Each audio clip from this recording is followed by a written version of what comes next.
I actually have some things to share with people and I have some things to offer. So that is kind of how I explain thought leadership is that I think, does everyone want to go that direction? No. But if you're feeling that calling of, I feel like I have things to share with the world, the knowledge and experience that I've learned, I want to share that. I think that that is leading you down a path of potentially developing your thought leadership platform. Kelly, I wanted to ask about your start of your career in publishing. What led you to start your 2 Mile High marketing firm from a career in publishing? Good question. I feel like a lot of things have happened accidentally, but also was supposed to happen. So my career in publishing was accidental because I actually was looking for a remote job at the time. This was almost 19 years ago, and remote jobs were not as available as they are today. And that's what I wanted. I wanted a job where I could work from home because I was starting to have kids and I wanted flexibility. And that led to a 10-year job in publishing. I was really, really lucky to have that. I left that job and I was in marketing. So I left that, built a marketing department and was in marketing for 7, 8 years, something like that. Then I started 2 Mile High Marketing and I took my two experiences. So working in publishing, working in marketing.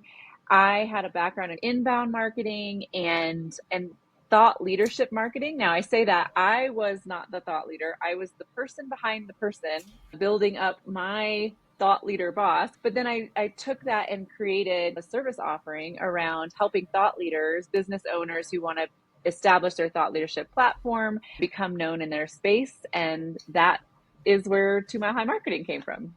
The reason I wanted to really have you on here is I wanted to get your understanding of what thought leadership is and how it's so important in today's standards of things. So I wrestle with this question a little bit because some people have asked me who can be a thought leader, who is a thought leader, and I truly believe that we all have that ability in us. You could be a plumber and you still could be a thought leader in that industry. Like there are I really believe everyone has that capability because, like I mentioned earlier, I used to be the person behind the person. I never thought I was the person with any ideas, with anything really to share until I stepped into the spotlight. When I started my company, it was like, well, I need to be the one going out and teaching things and sharing what I've learned over the last 20 years of my career with other people. And when I started doing that, I realized, oh my gosh, I actually have some things to share with people and I have some things to offer. So that is kind of how I explain thought leadership is that I think, does everyone want to go that direction? No. But if you're feeling that calling of, I feel like I have things to share with the world, the knowledge and experience that I've learned, I want to share that. I think that that is leading you down a path of potentially developing your thought leadership platform. And I think what makes it so important today is we're living in a world of AI. I tell my kids, like, I also, you appear a little bit younger than me, but I also lived through like the beginning of the internet. Like the internet was a game changer in the world, and I feel like AI, this what we're going through right now is like this new wave of like my kids are going to barely remember life before AI existed. I mean, we can't live without internet anymore, and we're not going to be able to live without AI at some point. But AI, so people have this fear of AI replacing their jobs. And really, I can create content really quickly using AI. Like there's a lot of things that it has made more efficient. We can do faster. But also, when you go out and speak on a stage, or when you have a book in your hand, or you're doing podcast interviews or webinars, things like that, AI can't replace you as a person. And that's why I think that thought leadership is really, really important, especially now that if a business owner is wanting to grow their business, you can't just generate some AI content and throw it out there. What people are going to connect with is your personal story, your personality, your expertise. And that's what's going to make a big difference, I think, over these next few years as we find out more and more about what AI is going to replace. It's funny because this line of thought is why I got into this as a career, is because I have this extensive experience from Canada, on top of government, on top of fintech, on top of a bunch of things. I have so much to say, and I just want to connect people and let people resonate with the ideas as opposed to the way the world seems to work, which is impose ideas on people. I think thought leadership is really good in terms of just inspiring people to take action. And I think at the end of the day, that's all I hope I'm doing for people is inspiring that action. So I really appreciate what you're doing. What are the common mistakes people do when they're trying to get into this career? Into being a thought leader or into what kind of career? Being into a going into a thought leader or just being an entrepreneur, regulating their business, Gotcha. making sure that they understand what they're doing. Yeah, yeah. I think entrepreneurs get busy and forget to be present outside or establish their platform. I think that I am guilty of it myself because we do get busy, right? We get really busy and then it's like, I haven't posted anything on LinkedIn in the last week or whatever. And we get just very heads down in our work because we have to be, but we also have to be thinking about how we can get present in front of people, in front of our target audience. People have to know you exist if you want to reach a bigger audience and sell yourself, sell your services, your product, whatever that looks like. So I think one of the things that would be mistake number one is forgetting to put yourself out there. And putting yourself out there could be the putting out blog posts, putting out content on LinkedIn, other social media platforms, things like that. I think mistake number two is that we do something like, so I'm doing this podcast with you. I've heard from a lot of podcasters actually this complaint that we do these podcast interviews and then the guest never shares anything, right? So many podcasters have said that to me, like, I don't understand why they come on and then they don't share it. And I 100% I agree with you.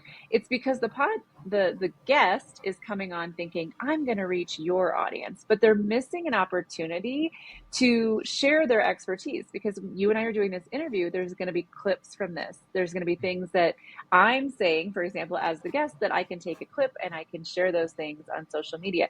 There's going to be, I mean, from a 30-minute or 20-minute interview, you might get 10 clips that you can use, right? And those are things that you can use over time.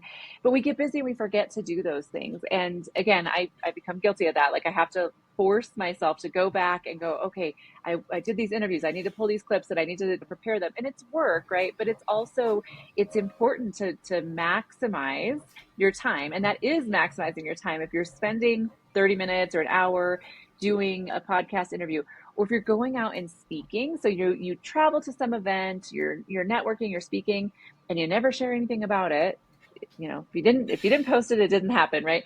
So sharing those things, like I'm at this event, I'm taking a picture of me at this event, I'm sharing that I'm speaking. Those are opportunities to show the world that you are the expert and just to help them see you as that credible expert in your industry.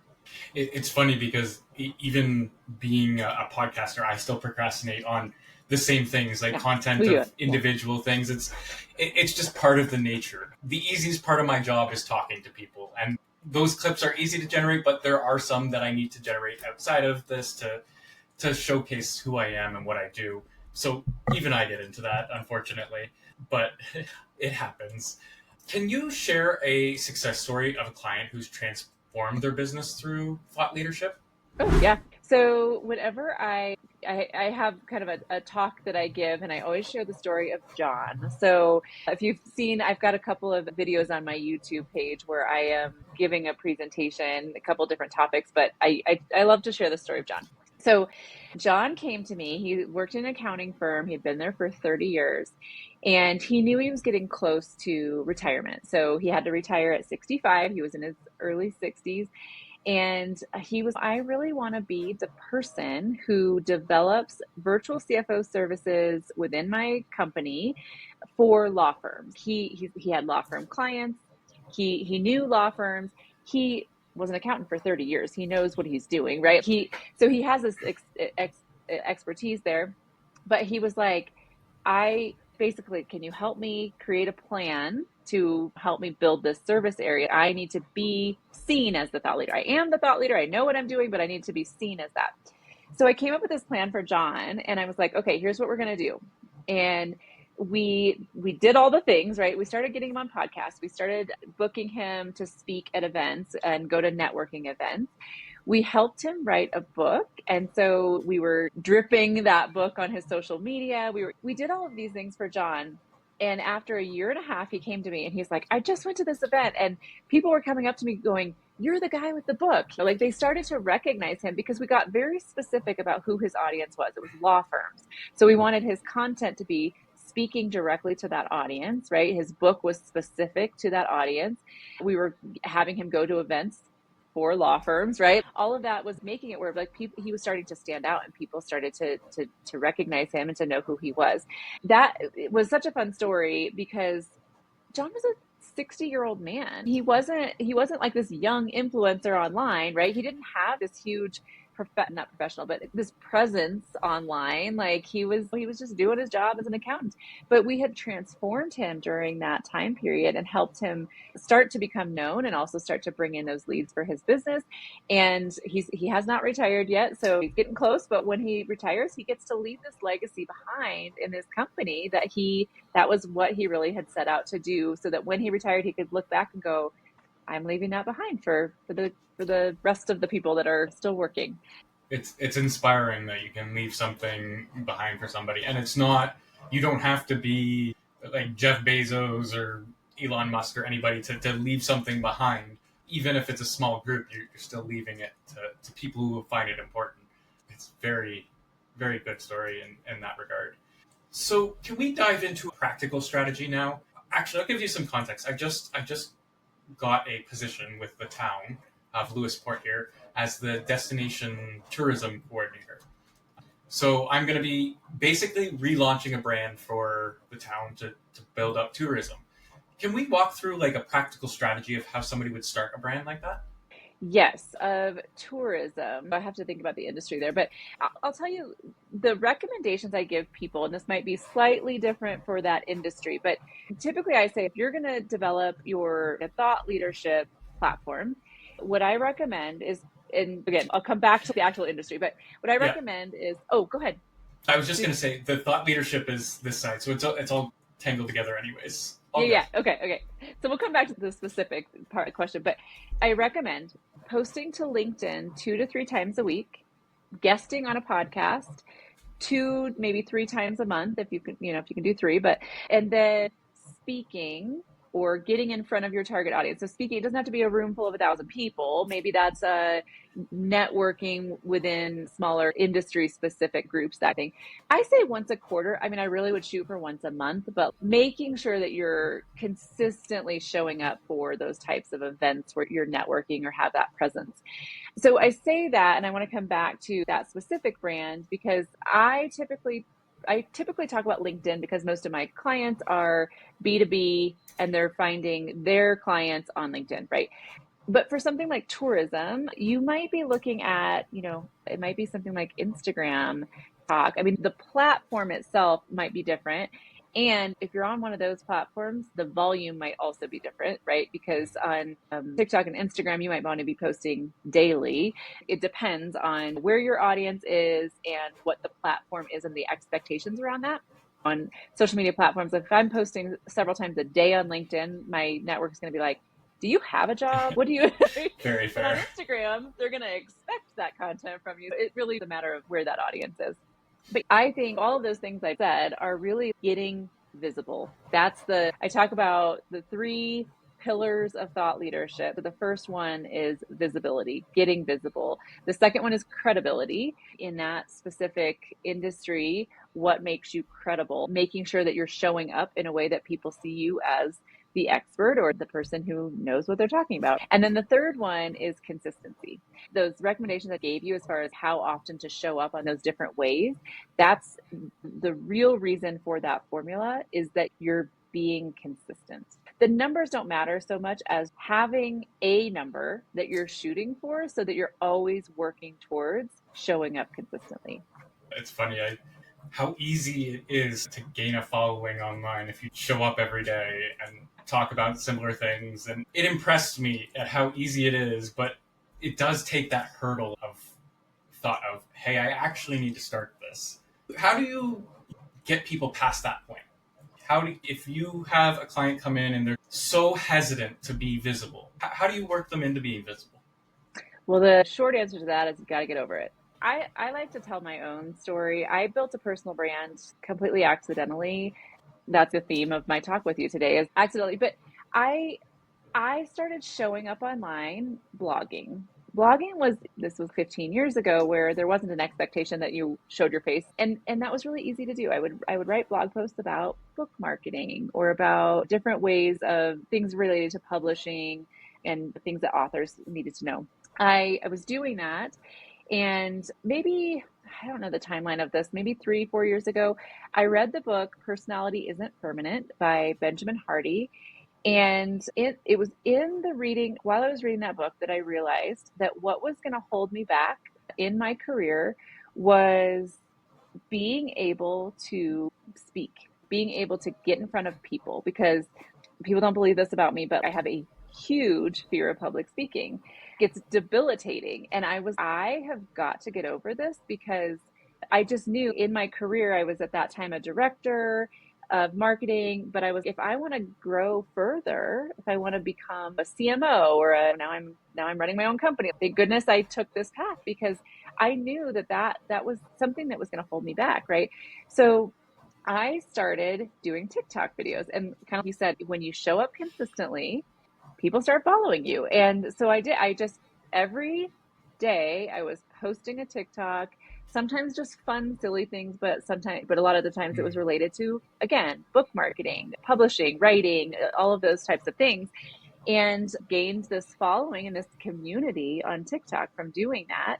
Then it was okay. I've kind of gotten over my fear of being in front of people. It helped, right? And then the next thing was to actually go out and speak. But so to me, it was forcing myself to do something that was outside of my comfort zone, that made me uncomfortable, that made me say, why am I doing this, right? But all of those things led to the next thing, which is being able to be in front of people and be comfortable with that. So I think for anyone who's like, I don't want to do this, like I'm not comfortable with it, it's like, you got to get over it. Do whatever you need to do, whether it's, do some podcast interviews where you just practice your messaging, right? You just practice talking, do some TikTok or Instagram videos or things like that, right? And then hire a speaking coach if you need to. Go through a speaking program or something. I have a program that I'm in just to force myself to think on my feet and get better at that. So I think if you're fearful of it, but you know it's holding you back, or you know that you could be doing more, you just got to push through it. And you're speaking to the choir because I was definitely afraid of being on camera. I was the guy who didn't even want to be on the internet. You couldn't find me on the internet at all before this. And then 5 months ago, I'm just like, you know what? I gotta see what I can do. Good for And you. here I am. I haven't gone on a stage yet. Hopefully in the future, but it's still up in the air if I'm going to be terrified in that moment. I'm sure I will, but at the same It's terrifying. time, It is. I'm one of those types that would use it to my advantage, though. Like, I'd walk out and be like, yo, guys, just to let you know, I am terrified right now, so I apologize. Can we go into AI a little bit? Where do you see AI coming into marketing and thought leadership in the future? I mentioned earlier that AI is it really is affecting a lot of things, especially in marketing. I mean, because it used to be, here's a perfect example. I am new to being a podcast host. I've only had my podcast for the last year or so. But before that, my team was managing multiple podcasts within my company that I was working for before. So I'm not new to the podcast world in that sense. Years ago, I would watch the entire episode of my team members recording this podcast, and I would make a note of, okay, at 10 minutes and 5 seconds, somebody said something really great and we have to go back and pull a clip. You probably can't even imagine that, because now you do these podcasts and literally seconds later there's 10 clips of people saying amazing things. That didn't used to be that way. AI has changed that dramatically, because it would take me hours to process every podcast episode. Now you can do it in literally minutes. Now the software will create the title, the show notes, the breakdown of whatever. I have an editor. It does all of my editing. That, yes, AI is changing things that way. It's changing web design. People are now able to, or soon will be able to type in, I want to change this on my website, and it will just do it for them. Graphics, you can say, I want an image doing this. And, all of those things are really affecting the marketing industry, because, so many things are getting replaced by AI.